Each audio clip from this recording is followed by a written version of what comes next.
छिद्र हैं, दो आंख के छिद्र, दो कान के छिद्र, दो नाक के छिद्र। कितने हो गए? कितने हो गए? दो आंख, दो कान और दो नाक। कितने हो गए? 6। एक मुंह, 7 उपस्थ और लिंग। ये 9 द्वार कहा है। यह 9 द्वार के माध्यम से शरीर में जाने आने की सुविधा है। रंग महल के 9 दरवाजे, न जाने कौन सी खिड़की खुली थी, सैया निकस गए नैना लड़ी। कबीरदास ने कहा है।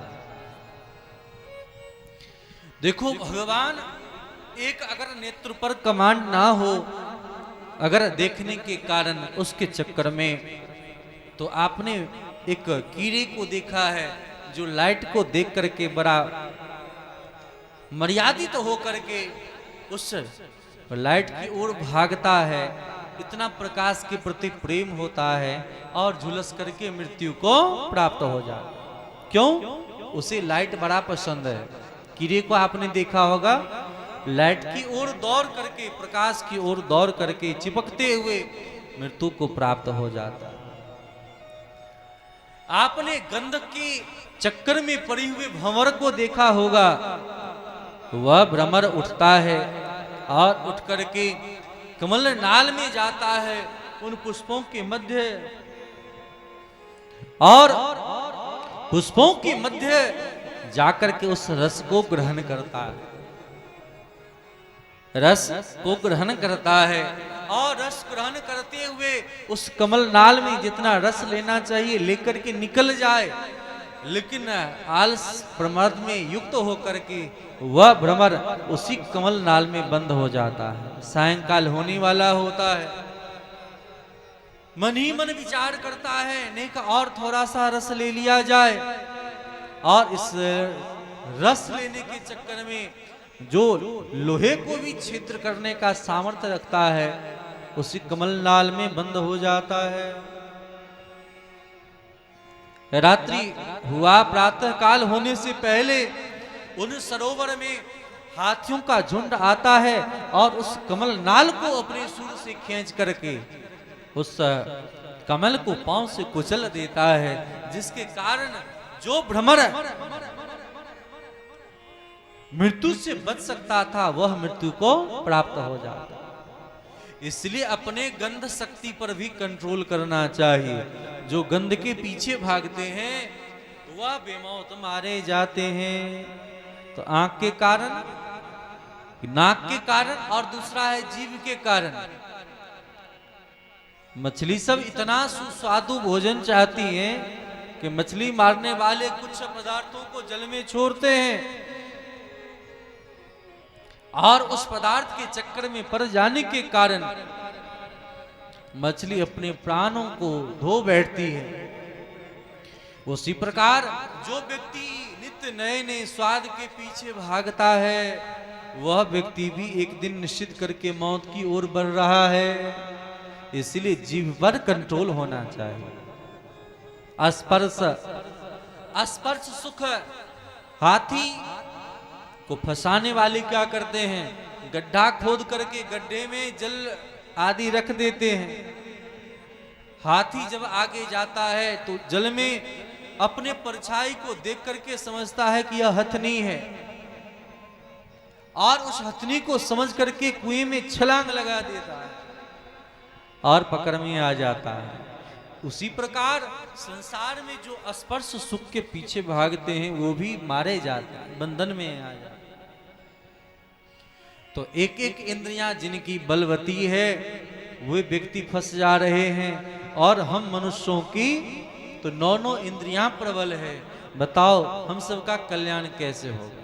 कल्याण होगा इसलिए करोति यद यत सकलम परस्मै नारायणायेति समर्पयेत्।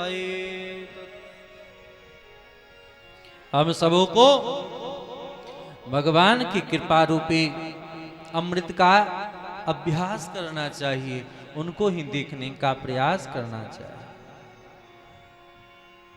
अगर हमारे भीतर में करुणा नहीं है, प्रेम नहीं है, भक्ति नहीं है, तो भगवान जल्दी नहीं मिलेंगे। ये किन प्रकार से भगवान की ओर हम सबको बढ़ने का प्रयास करना चाहिए।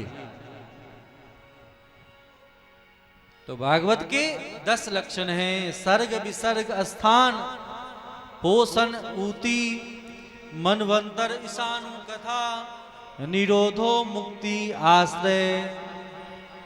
तो भगवान अहुत की कृपा कैसे करते हैं, इसी बातों को हम सबने श्रवण किया। भगवान को अगर प्रसन्न करना है तो ये न किन प्रकार से नाम जप किया कर। ध्रुव जी महाराज के ऊपर भगवान ने नाम जप से ही तो प्रसन्न होकर के उनका दर्शन दिया है कि नहीं दिया। लोग कहते हैं कि बहुत अवस्था हो जाए तो भगवान की भक्ति करनी चाहिए। बताओ ध्रुव की क्या अवस्था थी, ध्रुव की क्या अवस्थाएं थी, प्रहलाद की क्या अवस्थाएं थी। क्या भगवान विद्या से प्रसन्न होते तो ध्रुव क्या पढ़ा था।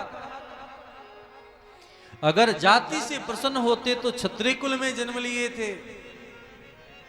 तो भगवान न तो जाति से प्रसन्न होते, न तो विद्या से प्रसन्न होते, न तो सुंदरता से ही प्रसन्न होते, न तो बल देख करके प्रसन्न होते, और न तो धन देख करके प्रसन्न होते। इसीलिए मीरा जी कहती हैं, सुनीरी मैंने निर्बल के बलराम,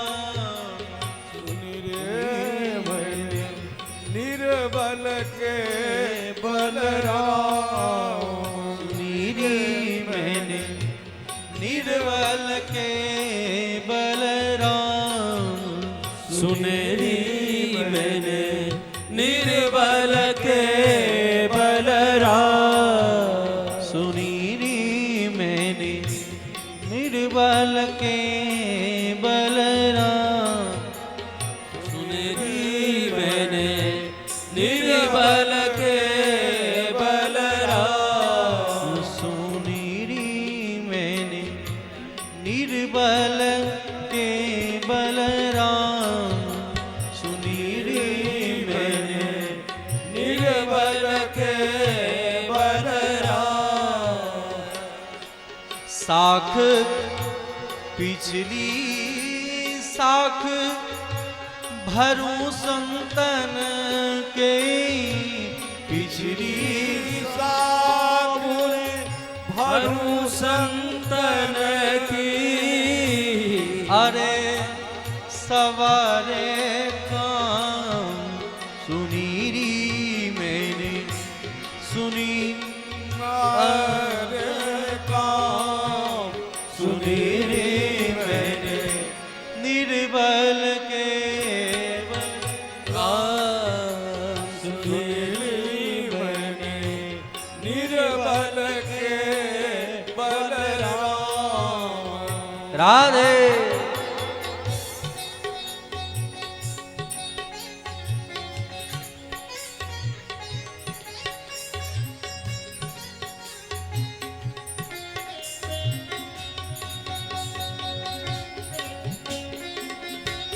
राधे।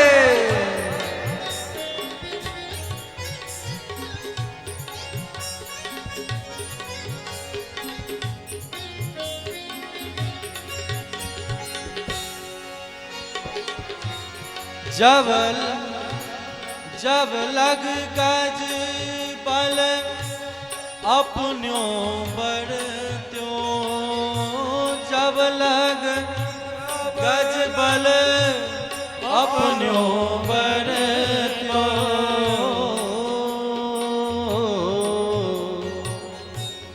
नेक सरयो नहीं काम, नेक सरयो नहीं काम, निर्बल हो